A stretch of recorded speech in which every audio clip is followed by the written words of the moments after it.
आपकी दोस्त सुषमा ओशिश न्यूज़ में रूबरू में फिर से मौजूद है आपके साथ। Global bio India 2023 transforming life जो कॉन्फ्रेंस हमारी चल रही है, उसी के बीच हमारे बीच मौजूद है एक प्रोमिनेंट स्पीकर। आइए जानते हैं कि इसका इम्प्लीमेंटेशन पार्ट कैसे रहने वाला है।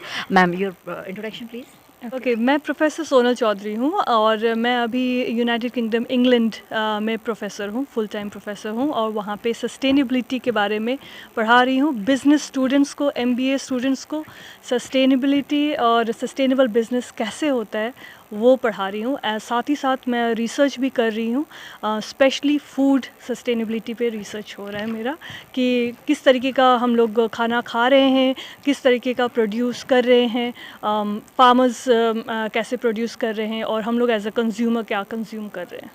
मैम, आपने बताया कि आप वहीं पर प्रोफेसर भी हैं और आप रिसर्च भी कर रहे हैं। मैम, रिसर्च के दौरान तो आपने देखा ही होगा कि आज के दिन जो सिचुएशंस आ रही हैं, ज़िंदगी जो जी जा रही है, इवन हम लोग जनरली कहते हैं यार ये आज के बच्चे ये तो chips and Kurkure and pizza की प्रोडक्शन हो गए हैं। तो बहुत ज़्यादा लाइफ के ऊपर मीन्स नेगेटिव इम्पैक्ट आ रहे हैं एंड बहुत कम एज के बच्चे हम देख रहे हैं कि ओबेसिटी होने की वजह से अब मीन्स दुनिया भर की डिजीज़ उनके ऊपर आ रहे हैं।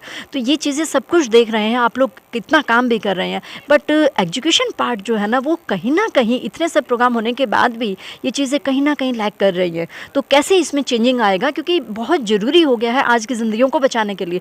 जीवन है तभी तो धरती है ना, तभी आगे काम चलने वाला है। तो कैसे आप इसका एग्जीक्यूशन पार्ट कैसे देखते हैं? एग्जीक्यूशन पार्ट तीन एंगल से देखती हूँ मैं। पहला एंगल कि खुद घर में क्या अवेयरनेस हो रहा है, ठीक है, घर में बच्चों को क्या इंट्रोड्यूस किया जा रहा है। देखो, बहुत सारे वर्किंग पेरेंट्स होते हैं या इवन घर में भी अगर काम कर रहे हैं तो बहुत टाइम नहीं होता है, बच्चा झिक करता है, एक चिप्स का पैकेट पकड़ा दो या लाइक एक कोल्ड ड्रिंक पकड़ा दो, जल्दी से शांत हो जाए, बस मेरा पीछा छोड़े, ठीक है। वो एक तरीका है। लेकिन अगर उनके पास ऑप्शन ही नहीं रहेगा कुछ हेल्दी सामान वो झिक जब कर रहे हैं उनको पकड़ाने का, तो फिर वो करेंगे भी तो क्या। तो फिर दूसरा ये चीज़ आ रहा है हमारे पास कि जो स्टार्टअप्स हैं या इंडस्ट्रीज़ है या जो बिजनेसेस हैं, वो उन्होंने नहीं तो ये इंडस्ट्री पूरा क्रिएट किया है ना अनहेल्दी फूड का। तो अगर उनको भी इसमें साथ ही साथ पार्टिसिपेट करना पड़ेगा कि जब हमने ही ये अनहेल्दी इंडस्ट्री क्रिएट किया है तो हम भी एक हेल्दी इंडस्ट्री क्रिएट कर सकते हैं। और उनको राइट सिग्नल्स कंज्यूमर्स को देना पड़ेगा।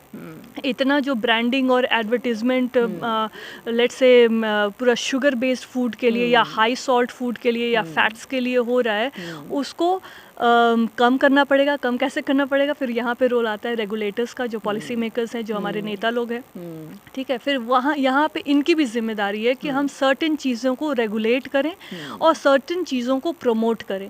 अब कोई भी नया स्टार्टअप इनिशिएट होता है, वो हेल्दी फूड के लिए हो या कोई टेक्नोलॉजी के लिए हो, उनको रेगुलेटरी हर्डल्स बहुत महसूस करने पड़ते हैं। तो उनका रेगुलेटरी हर्डल्स कम करें, उनका रेगुलेटरी का ये जो साइकिल है, प्रोसेस है, उसको ईजी करें, उसको कम करें। जिनको रेगुलेट करना है उसको रेगुलेट करें। ये जो शुगर वाले हैं, जो हाई फैट हैं, जो ओबेसिटी पे ये करें, उन पे टैक्स लगाएं ना। हाँ, सही बात है, बिल्कुल ठीक बोल रहे हैं आप। क्योंकि मैम देखिए, हम डेली रूटीन की लाइफ में ही ये चीज़ें हम नॉर्मली देखते ही आ रहे हैं। इस बच्चा है, पता नहीं क्या हो गया है आज के पेरेंट्स को, पता नहीं वो वर्किंग इतना है या वो पता नहीं उसने भी अपने आप को मोबाइल में बिजी कर दिया है कि बच्चे को एक तो कुछ ना कुछ अनहाइजेनिक फूड पकड़ा दिया और साथ में उसे मोबाइल दे दिया। तो बच्चा तो उतनी देर के लिए शांत हो गया, उसके बाद पेरेंट्स अपने काम में बिजी हो गए। बट मुझे लगता है कि कहीं ना कहीं टाइम मैनेजमेंट की इसमें बहुत ज़्यादा ज़रूरत है। मीन्स हम पर्सनल लेवल पर बात करेंगे तभी तो हम फॉर्म में और बाकी चीज़ों में भी देखेंगे। मीन्स टाइम मैनेजमेंट प्रॉपरली इसके ऊपर रहेगा पेरेंट्स का। मीन्स जिस तरह से हम लोग पेरेंट्स थे या हमारे पेरेंट्स थे,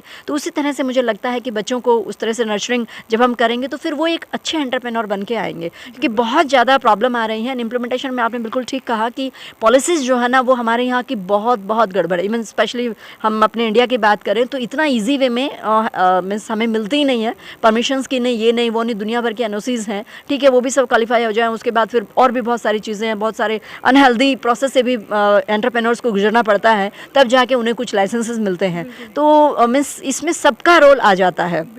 एंड सबसे बड़ी बात कि हम जो अनइथिकल वे में जो जा रहे हैं, यार कुछ नहीं होता, चल मेरे लिए तो सब ठीक है ना, बाकी के लिए नहीं होगा, तो ये चीज़ें कहीं ना कहीं हाँ जी, प्लीज़ मैं आपसे बात करूँगी। जो हम जिस तरह से हमने ये सबमिट किया है, ग्लोबल बायो इंडिया समिट हमने किया है लाइफ को चेंज करने के लिए, जैसे अभी थोड़ी देर पहले गार्गी मैडम भी बता रहे थे कि जो हेल्दी फूड है, लाइक जिसमें मिलेट्स हैं, वो सब चीज़ें हैं। जैसे मॉर्निंग में हम कॉर्नफ्लेक्स लेते हैं, तो हम उसमें करें कि मिलेट्स वाले कॉर्नफ्लेक्स लें, इस तरह का। तो ये किस तरह, हाँ जी, हाँ जी, वो तो इसमें हम कैसे इस चीज़ को कवर करेंगे? मिलेट्स फ्लेक्स मैं ऑलरेडी अपने बच्चियों को इंट्रोड्यूस कर चुकी हूँ, और ये अवेलेबल है, लेकिन इतना रेडिली अवेलेबल नहीं है। सो ये एक अवेलेबिलिटी का भी इश्यूज़ है। सो फॉर एग्जांपल मेरी 3 साल की बेटी है, वो भी जब डिमांड करती है एकदम जल्दी से कुछ भी दे दो खाने के लिए, तो मैं उसको चिप्स की जगह पे मखाना ऑफर करती हूँ। So you know small interventions है, बट वो मखाना का भी लाइक क्रीम एंड अनियन का फ्लेवर, वो तो वहाँ पे भी काफ़ी सारा प्रोडक्ट इनोवेशंस होना चाहिए। मिलेट्स में भी इस तरीके से प्रोडक्ट इनोवेशंस होगा तो लोग बच्चे खाएंगे। लेकिन प्रॉब्लम है कि अभी उस चीज़ का स्कोप दिया नहीं जा रहा है, ना स्टार्टअप्स को उतना अपॉर्चुनिटी दिया जा रहा है, ना गवर्नमेंट से उतने इंसेंटिव्स हैं। सो आई थिंक ये अगेन कलेक्टिव एक्शंस का बात है। अगर हम कर पाएँ उसको तो बहुत ही बेहतर होगा। और जहाँ तक आपने फ्लेक्स का बात किया, मिलेट फ्लेक्स अवेलेबल है, ऑनलाइन अवेलेबल है फ़िलहाल, तो मेन सुपरमार्केट्स में अवेलेबिलिटी नहीं है। तो अवेलेबिलिटी इसकी जितनी जल्दी जितनी तेज़ी से बढ़ेगी, उतना ही जल्दी लोग भी कंज्यूम करना स्टार्ट करेंगे। एक तो अवेलेबिलिटी, दूसरा अवेयरनेस, ये दोनों ए साथ में होना है। एंड ये तीसरा ए अफोर्डेबिलिटी बहुत इंपॉर्टेंट है। अगर कॉर्नफ्लेक्स आपको 100 रुपये में मिल रहा है, मिलेट्स आपको 300 रुपये में मिल रहा है, तो लोग सोचेंगे 100 रुपये वाला ही लेगा। ज़्यादा। तो मैम आप तो मीन्स इंडिया में अभी नहीं हैं, बाहर हैं इंडिया से, तो कैसे डिफरेंस देखती हैं वहाँ पर? मीन्स जो था ना थोड़ा सा कि वहाँ पहुँचना इंसान के लिए मुश्किल है, और आप तो वहाँ पर रिसर्च कर रही हैं, तो क्या मतलब कि मैसेज रहेगा हमारे इंडियंस के लिए कि भाई कितनी जल्दी हम बदल सकते हैं अपने विचारों को? देखिए, पहली बात तो ये है कि जब हम स्कूल में पढ़ाई करते हैं ना, और मैं भी बहुत ही छोटे से एकदम टाउन से आई हूँ, तो ये एक माइंडसेट, अगर स्पेशली अगर वो साइंस ले लिया है बच्चा, ठीक है, तो एक माइंडसेट कि हमें डॉक्टर बनना है या इंजीनियर बनना है, यही दो हमारे पास रास्ते हैं। तीसरा रास्ता तो बस नॉर्मल क्वालिफिकेशन करो और इधर उधर का जॉब कर लो, या तो कुछ भी बस जॉब कर लो।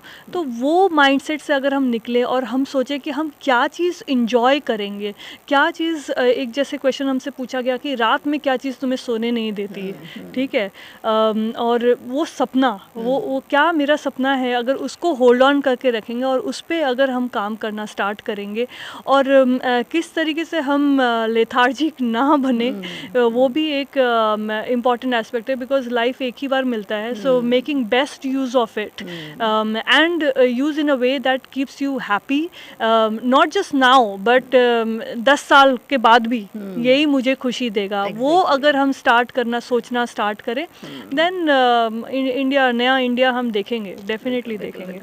Thank you very much ma'am.